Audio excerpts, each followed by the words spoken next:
General, thank you so much for being here today. I sit here and I thank God that they took your dockets. Because if they didn't take those dockets, we wouldn't have been privy to everything that you have told us. I want to start by referencing your media briefing that you had on the 6th of July. And the one thing that stood out for me, that continues to stand out, that shows me that you are not a politician, that shows your patriotism towards this country, is when you spoke. You didn't say their children, you said our children. When you reflected on the impact of drugs and these drug cartels has had on our communities and on our country, General, you said that the drugs are being distributed, and they are being distributed all over. And you said that as you were engaging these youngsters that contributes to our crime stats, you have realized that it takes courage to kill. It takes courage to murder. And you said, take away the drugs and they will become good citizens. Those were your words. You said, therefore, we need to get rid of drugs. God works in mysterious ways. You said the wrongdoing of General Mkhwanazi, the Pablo Escobar of South Africa, has led us to this. Because Pablo Escobar was a politician that captured the state, and that is where we find ourselves today. A lot of the questions here has been asked. There's nothing left for me to say. But I want to seek clarity with a few things. You said that at the end of the day, after you have exhausted all avenues. Honorable James, let me warn you, because yes, you are making a statement that your time is running. Yes, I am. I'm saying, I'm going to my questions now. As a belief. Yeah. Look, what is going to save you if you go straight to questions? When I come to tell you that your time has run out, it will appear like, but I'm worried that the manner in which time is running, you know, once the sun goes towards setting, time also runs very fast. Yes, Chief. So, please, I just want to advise you to use your time effectively. You know, I'm going to get straight to the point, because you said that we need to uncover the rot in South Africa, right? Everything has been asked in terms of the technical questions. All that is unfolding. It is not about that political killing stars team. I want to ask you, number one, you referenced Brian Mkhwanazi as being politically connected. For the sake of the record, to which party was he connected? It is my belief that when Brian Mkhwanazi came public and he spoke about being a member of the African National Congress, when the Minister of Police said he's his comrade, meaning that he's a member of the African National Congress, from the records we have at hand on our side, we know him as a member, as a person that maybe used to be, maybe of late is no longer, but he used to participate and being a member within that African National Congress. Thank you, sir. You mentioned that payments were made to the ministers, the ANC ministers' account for the guests to travel. You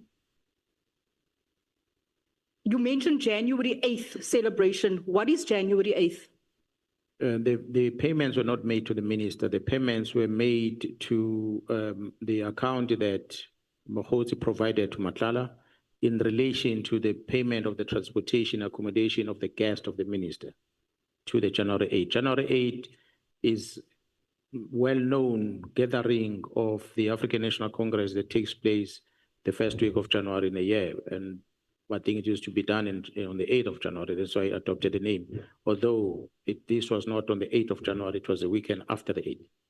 Thank you. You referenced political involvement by Chief of Staff Nkabinda, right? You've seen him wearing political T-shirts. Of which party? Of the African National Congress. Do you believe General Sibiya's appointment was politically driven? And if yes, by which party? I wouldn't know from the records we have at hand that the appointment of General Sibiya might have been done with the omission of some crucial evidence that they were supposed to look at. But the appointment is done by the National Commissioner, and I don't know the National Commission of belonging to a political party, so I cannot associate the appointment of Sibiya with a political party. I quote, the country, South Africa, will burn, right? As we sit here today, do you believe that our country has been captured? And if so, by which party? I won't say that the country has been captured by a party, but the country has been captured by criminals. By criminals? That are using politicians. That are using politicians. Yeah. From which party? Oh, well, the ones that I know of are from the African National Congress. I don't know if there's others from the other parties. You mentioned as well, I believe the citizens, the families and children of this country are worth fighting for. What drove you to say those utterances on the 6th of July? You also make mention of a bigger investigation. The bigger investigation here is drugs. Can you elaborate on that? And also when you say that you have done your analysis to show that many of the arrests that are being made, it is as a result. How did you do that analysis? Honorable members, we as a police on quarterly basis release crime stats. Within our ministry, we've got analysts that will conduct analysis about the crime that has happened. For every arrest we make, we conduct an assessment as to why, the question as to why did you do this? What led into this? And especially with the shooting, the majority of shooting incidents we have in KZN in the area of Inanda, there's always been that why question. Why these boys do what they do? They're involved in crime, they are killing, they are raping, they're doing all that. But what makes them to be like this? Yes, families might not control them, and until we realize that they don't do these things when they're sober, and they do these things when they're under influence. So there is this energy behind them that drives them to do what they do. When they smoke that crack cocaine, they become animals. They become vicious, you know, like a pit bull. They will not feel any pain. They fear nothing. That's what drives them into that. So that's when our conclusion was, this drug changes the behavior of a child. And this child ends up being seen as a bad child. So until we stop what makes the child to behave in this fashion, we're not going to win the war. We'll end up killing everyone that we come across. But we're supposed to actually close the tap here on drugs so that the behavior of the child can change. Then there's no need for us to even arrest this person, let alone get involved in shooting incidents. I said it before, that when the police officer is involved in a shooting incident, it's a problem for us as management, because we must send this police officer for counseling. And he's off operation for a long period of time while he's debriefed, while we're getting his mental being to be normal again. Because if we don't do that, it catches up with this police officer later, and it affects him, it affects the family and everyone else. So we don't want to get into that stage of engaging in such confrontations. So that's why we identify that the root causes of our problem rest here. We have to do something as a collective on this one. Government must help us also in different departments. Do you think we have a national crisis at hand? Yes, we do. We do. Why I say that is because we have only one scanner in the port that takes about 3,000 containers into the country. We scan less than 10% of them as they come in. God knows what in those containers are. Children have been trafficked. Illicit goods are moving into those containers. We only have one scanner that sees what's inside when that truck travels on that road, on that entry. Do you think that that is intentional? Executive must help us. If portfolio committee and everyone else that helps us to say, how are we prioritizing? What is your plan to deal with drugs? What about this? What about that? And where do you allocate your budget? Then we could be talking now. Instead of when we are saying, why are you buying that property? Why are you using the finance to go and invest in that event? Why don't you buy this resource? You have a truck picking up goods here in Cape Town. It travels from Cape Town with a container until it reaches deep in Johannesburg.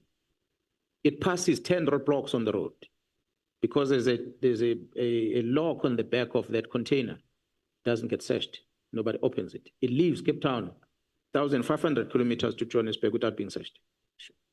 And we don't have means to do it. And we need budget. It doesn't cost a lot of money to buy these scanners, but there's no will to buy them. And nobody pays attention. You talk. Only now that the management of the police is starting a process of procuring it. But we've been talking about this thing for donkey years. It's only now we were starting to do that. When ATDF back in the days would block the freeway, we go and beg at the private sector to help us with a breakdown to remove the trucks on the road. We still do today because government doesn't have tow trucks to remove a truck on the road. That's how bad things we have. And you cannot say there's no budget for it. It's us who prioritize it wrong. And when we have to account those that are supposed to hold us account, I think with respect, majority of them don't necessarily know the business we do, that are sitting as parliamentarians that must hold us accountable.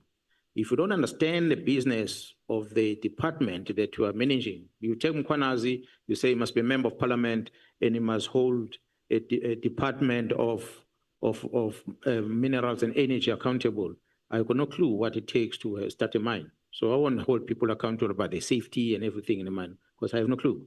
So bring a member of parliament to be a member of the committee, portfolio committee of police, and he does not know anything about the police. So you won't hold the police accountable, because he will ask the wrong questions, not the right questions.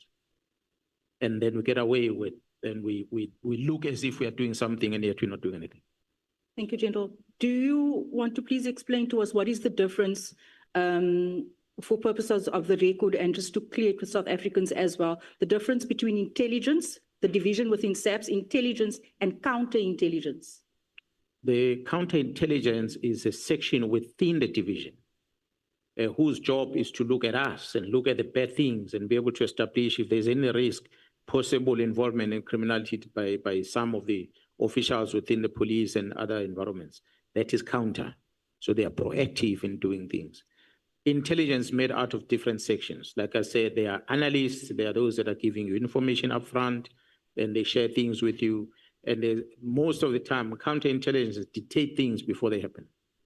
They go deeper undercover to pick up things, and they share with you. You will hardly come across a member that works under counterintelligence. It might be some of them that are here amongst us. You just never know. It could be some of the members of parliament here are agents of counterintelligence. They're here listening to who does what, who says what. They walk out here, they go into their hotel, and they go and give them information. That's what counterintelligence does. They operate like that. But they're within crime intelligence.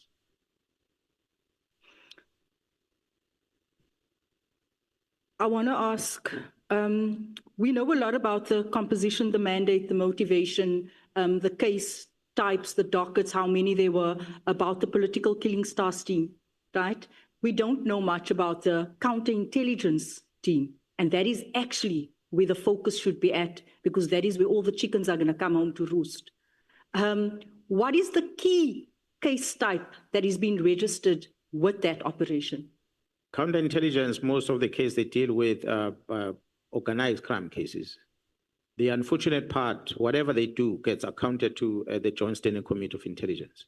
That's why you will not going to know about it, not unless you're a member of that side.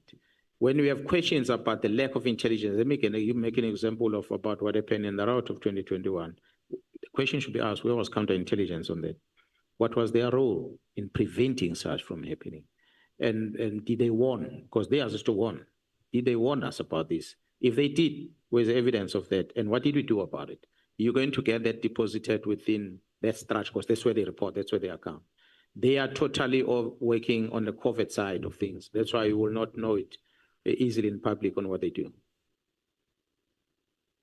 Another question, I got the feeling yesterday that you were onto something when you said that the head of the Western Cape, I think it was intelligence, was deployed to France to investigate. Detectives. The head of detectives has been deployed to France while the Western Cape is burning. Can you elaborate on that, why you made that comparison? No, I was just indicating that no matter how much of the workload you have, the organization can still assign another workload to you. It's a common trend. I was responding to why is General Khumalo, while having the responsibility of the division, still has these other responsibilities of PKTT and the likes. Until such time the National Commissioner and engaging with him that this is too much to handle, then they will relieve him of those things. But he's still able to do it. It does continue doing it, especially if it's a project thing that is going to be short. I believe the one of France is something that perhaps shouldn't last more than a week, I believe. If it lasts longer, I wouldn't know.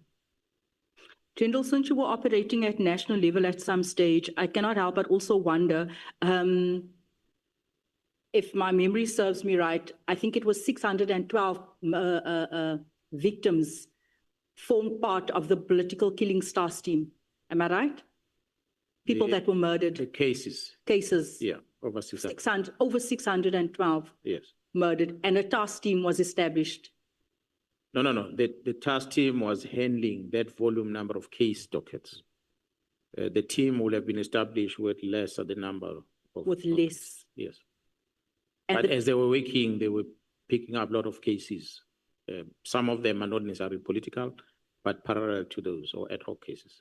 why do you think no task team has been established on the Western Cape when we're dealing with more than 800 murders per month? I'm not sure if the Portfolio Committee on Police have been briefed about the police interventions in Western Cape Province.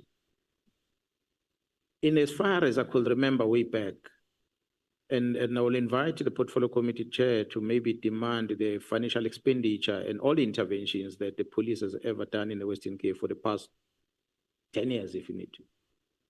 I think Western Cape has benefited the most. When I say Western Cape, maybe I'm speaking under correction, Cape Town, because the deployment has not been the rest of the province. Cape Town has benefited the most in terms of task team deployments to try and deal with this problem of gangs. Perhaps what is a problem is that our strategy to our employing to fight this is not working. We have resources deployed. As I'm talking to you now, there are members that are outside from Western Cape that are here. But what is the success rate of them? And what is the plan of them fighting this crime? Are you observing, is there any feedback coming to the committee with regard to the results that they're achieving? So those are the things that need to be interrogated. But the interventions are done extensively here in Western Cape. I think the two provinces that has benefited in the most with the longest number of deployments has happened is Cape Town and in Northern KZN, Mangus area. Like Northern KZN have always had deployments there, intervention with the cross-border in terms of vehicle crime. Same here in Cape Town. Those two have benefited the most in the past 10 years, if I can use that period, because I'm privy to such information. But much of the difference that these things are doing, KZN, there's been such difference, but I must say the difference came at a cost, because people that were involved, yes, they were arrested, but there was quite a lot of them that were engaged in a gunfight. Perhaps that helped somehow to minimize the problem in KZN. But in the Western Cape, you arrest these criminals. A youngster that was 10 years old 5 years ago is a gang leader. 5 years later is part of the problem. And another one gets promoted, another one gets promoted. So that production doesn't stop here in Western Cape. The only problematic thing is the source of firearms that have been used. Another problematic thing, which I said, is the availability of drugs. You have a coastline. I don't know how many vessels are sailing past Western Cape. If we look at the resources we have as a police, at the border police, in terms of the capabilities of patrolling this coastline, it's not sufficient to police this coastline. It ranges from the North Langapan all the way to Southern Cape in George. We're not able to patrol. That's the first problem we have. Our resources on the water is not that strong. That's the first thing. Military is the same thing. And then secondly, we are not able to solve the problem in terms of stop and searches of things that are moving on our streets, so we can be able to identify illicit goods that are there. That's another weakness that we have. And beside the fact that we are not able to trace sometimes the source of these guns. Yes, majority of them are stolen from people who are licensed, but it doesn't end there. There's ammunition that comes with it. We have neighboring countries of late, Namibia, that had lost firearms, state firearms there. Some of those firearms were found in the Western Cape. How they were lost that side, and how did they come in here? It's question marks needs to be asked. When you are told that there are farm licenses that have been issued in CFR in Pretoria that are legally facilitated from Western Cape, Gerald Lincoln, may so rest in peace, worked on such cases in the past. They were one of the senior officers, Gerald Very and amongst them, that were end up painted as bad people because they were fighting these drug issues in the organization. But of course, they might have stepped on other people's toes and they became bad people. So these are the challenges that need to be interrogated as to what makes us to fail as an organization. So if the accounting is done at the national level, not at the provincial level is going to receive what the national level tells them. They're happy with it or not happy with it. honorable member will end up in a confrontation with the Minister of Police where he shuts him up. That's a result to get. Because the accountability becomes a problem. The communities here expect certain things, and those things that's supposed to be delivered are not delivered, and it becomes a problem. Thank you, General. So basically we are failing because there's no accountability and because of the many blockages. There are many areas that we really have to sit down when we're doing the strategic planning and need to ask ourselves a question. Where is our weaknesses? Identify the weaknesses. Is a weakness in the accounting side? Is a weakness in the strategy and planning? Is a weakness in resource acquisition? Where is a problem? Or you've implemented all these things, but it is a weakness in the upbringing and the family where people live, the environment where people live that allows such things to happen. It is this parliament that on this legislation that will allow someone to put up a shack anywhere he wants to, and it does not get removed, not unless you go to court. And when one shack moves in, another one comes in, another one comes in, none of them are employed. They must survive. And the likelihood is that there's going to be criminality that they're going to do to make them survive. And for those that are earning a living from the very same informal settlement, they become victims of those that are unemployed. So it becomes an environmental area that we need to look at, that the police alone might not solve it. We have to look at what does the legislations that we have allow these things to.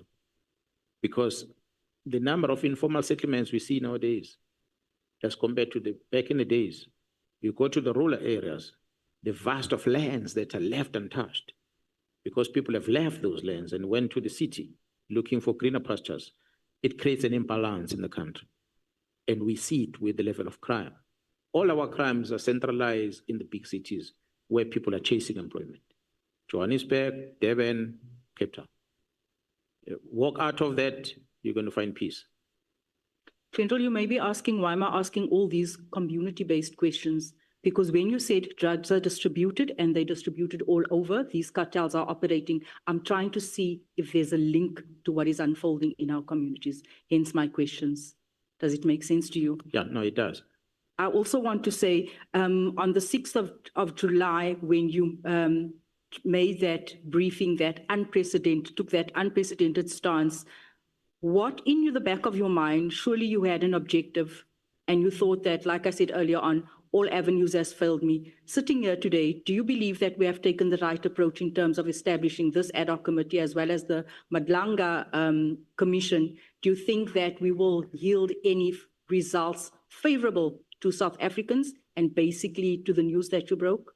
I believe that, and I know that you took the right choice. The Speaker took the right decision, and the President took the right decision, and that allowed the investigations to continue. We see people now in court being arrested. We see some senior officials within the cluster being suspended, and that allows this investigation to continue.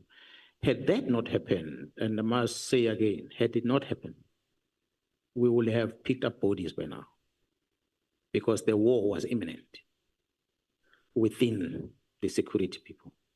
It was imminent. So to prevent that, that's why we said, let's warn South Africans that when they walk the street and they see a blue on blue, then they must understand why. Because blue on blue should not happen. Because we should be fighting an enemy together. But now blue on blue is imminent, and they must not be surprised to what brings us there. So thanks to that intervention that we didn't have to go there. That's why we have Mkhwanazi today wearing a suit, not camouflage. Because he toned down a bit, because he was already in that combat mode. Thank you so much, General. I think that's it from my side. Thank you very much. Thank you, man.